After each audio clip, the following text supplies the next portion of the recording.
Os anabatistas que a irmã falou é um dos nossos antepassados assim mais fáceis de identificarmos. Estava acontecendo a reforma protestante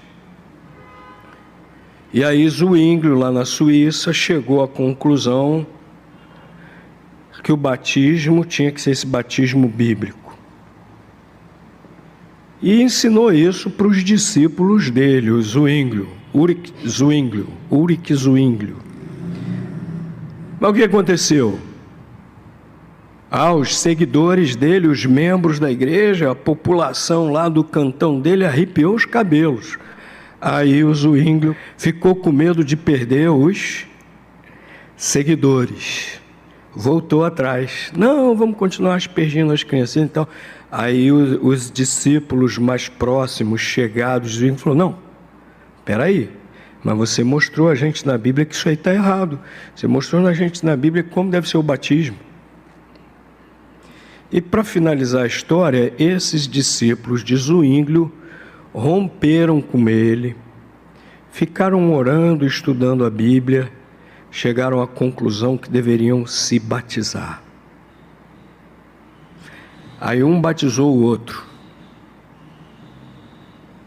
e deram origem aos anabatistas. E eles continuaram estudando a Bíblia, eles chegaram à conclusão, nós não vamos fazer parte dessa reforma, não. Porque a gente reforma o que tem uma base boa. Nós estamos saindo e começando tudo de novo. Nós estamos saindo e retornando ao ensino dos apóstolos.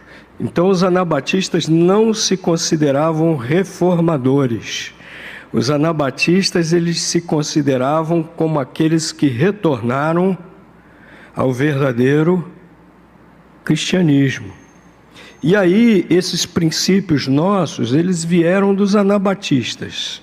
Assim, como temos hoje, eles vieram quase que exatamente nessa forma que está aqui, quase que exatamente dos anabatistas. Inclusive, aí surgiu no século XVII, na Inglaterra, a primeira igreja com o nome Batista. O nome Anabatista significa literalmente os que batizam novamente. O povo é que deu esse nome para os anabatistas, porque viam eles batizando e diziam, eles estão batizando novamente. Aí deram esse nome, o povo, aos anabatistas. Os batistas na Inglaterra, a mesma coisa, o povo via eles batizando, eles batizam de novo, são os batistas. Primeira igreja batista na Inglaterra, o fundador, ele teve que fugir da Inglaterra para a Holanda. Fugindo do rei da Inglaterra, que naquela época já existia a igreja anglicana, tinha sido iniciada pelo rei Henrique VIII, e o rei daquela época, já no século XVII, não existia liberdade religiosa também não. E aí esse primeiro batista, ele teve que fugir para a Inglaterra, da Inglaterra para a Holanda. Lá ele encontrou uma igreja anabatista, menonita. E ele se identificou com as crenças deles. Enquanto ele esteve na Holanda, ele participou de uma igreja menonita, até que chegaram outros fugitivos da Inglaterra, e ele organizou lá uma igreja batista, ainda não tinha esse nome. Retornaram para a Inglaterra. E organizaram lá a sua igreja na Inglaterra. E aí os ingleses deram o nome a esse grupo, dessa igreja nova, de batistas.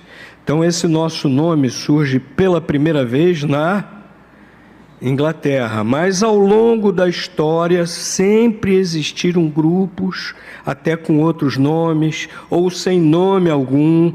Ao longo da história sempre existiram grupos, mesmo no meio das trevas, a luz sempre brilhando.